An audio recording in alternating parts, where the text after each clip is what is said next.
Hi everyone, I am Estella. Today I want to share with you guys about the narrative technique in Joseph Conrad's two works, The Lagoon and Heart of Darkness. They are both characteristic of their double-voiced narrative technique. Don't worry, I will explain the term later. First, I am going to briefly introduce the plot of these two works. First, The Lagoon. The Lagoon is published in 1897. It is a short story. The story starts with a white man going on a river journey to visit his Malay friend Aset, and they spend a night together. Aset lives in isolation on the lagoon with his lover Diamelen. But when the white man arrives at Aset's place, he learns that Diamelen is dying of fever. During the night, Aset confides to the white man that he and his brother actually kidnapped Diamelen and steal her from her royal master in a small canoe. However, during the escape, when his brother gets caught by the pursuers, Aset doesn't choose to fight alongside his brother, yet he leaves his brother to die and runs away with Diamelen so that he can be with her. After he finishes the story, Diamelen dies and feels shameful and regrets deeply what he has done, and finally decides to avenge his brother's death. The next story is Heart of Darkness. Published in 1899, is Conrad's most well-known novel about imperialism and racism. The story starts with a narrator who spends a night with a crew in the Thames River. One of them is Marlowe, and he tells his time spent as a riverboat pilot in the Belgian Congo. With the help of his aunt, he gets a job as a pilot in Africa for a European business outfit called The Company. During the journey, he witnessed a French ship firing for no reason into the deep forest where dozens of black slaves are killed. Later, he learns about Kurtz, who is a talented and ambitious white man running the company's inner station deep in the jungle. Marlowe admires him and is eager to meet him one day. The river trip is long and difficult. When they finally reach the inner station, they get attacked by the natives.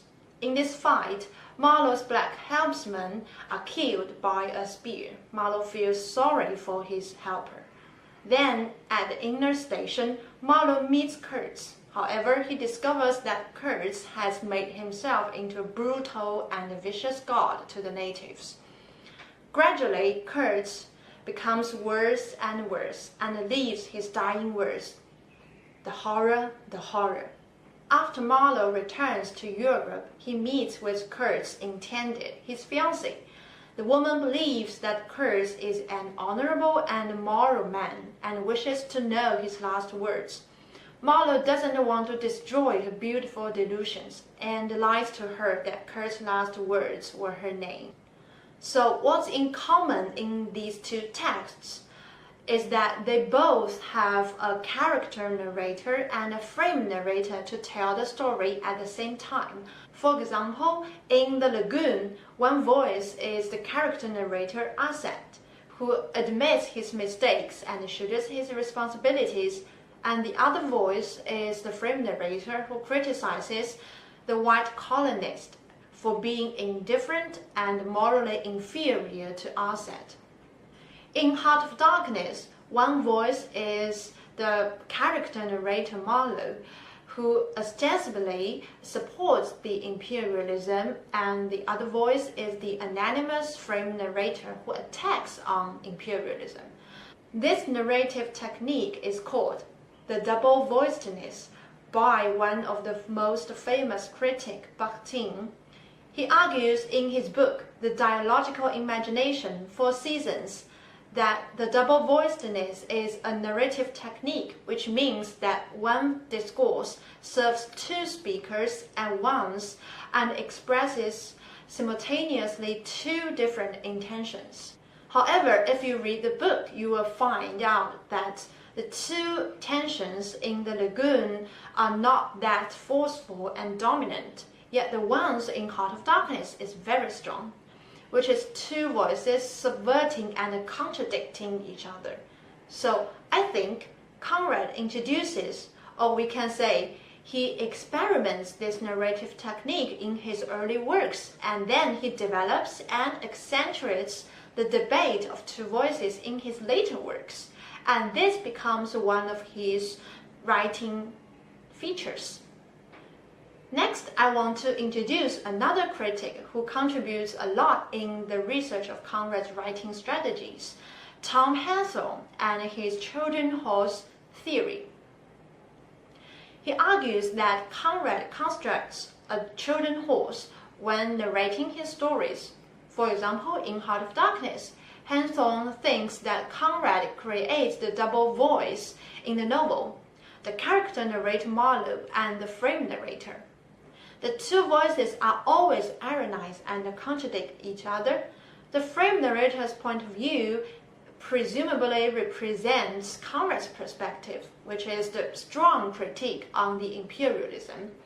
It is like Conrad's critique is hidden within the belly of the horse so that he can rely on his exterior of pro-imperialism attitude to reach a broader audience who are either pro or anti-imperialism in Europe. It is very lively, right? Okay, I know you are a little bit confused right now. How exactly do these two voices work? Don't worry, now I will show you some examples to illustrate my points. In the lagoon, the moment when Arsad finishes his storytelling, he finds out that his lover Diamelen is dead. At this time, he says sorrowfully, "I can see nothing," which shows his deep regret for abandoning his brother to their enemies. While the frame narrator here contrasts the reaction of the white man who says, "There is nothing." The white man obviously doesn't know what Arsad means, and he thinks that Arsad is talking about the boats outside the house. So I think here Conrad deliberately uses one voice to mock the other, so that he can critique the white man for his being immoral and the imperialism he represents. However, the frame narrator depicts a character instead of using his own language to express his criticism, which makes the double voice weak and not that obvious. Well, compared to the lagoon, the technique in Heart of Darkness is more advanced and powerful. At the beginning of the novel, when Marlowe starts to tell his story in Africa, he associates everything of black and white, respectively, with the European civilization and the slaves in Africa. The frame narrator here disagrees with Marlowe and his beliefs that the imperialism is a process of bringing civilization to the backward Africa. He interrupts Marlowe's narration here and describes a colorful river under the sunshine to show a world with a lot of colors rather than only black and white. The voice of the frame narrator is totally different with Marlowe's. They always argue against each other, showing opposite views towards imperialism. Okay, actually you can find a lot of examples of double voice narrative techniques in these two works or Conrad's other works. You can always feel the tension between two extremes. If you are interested in this topic and find more examples, feel free to discuss with me in the comments below. Hope you enjoyed this video. Bye bye!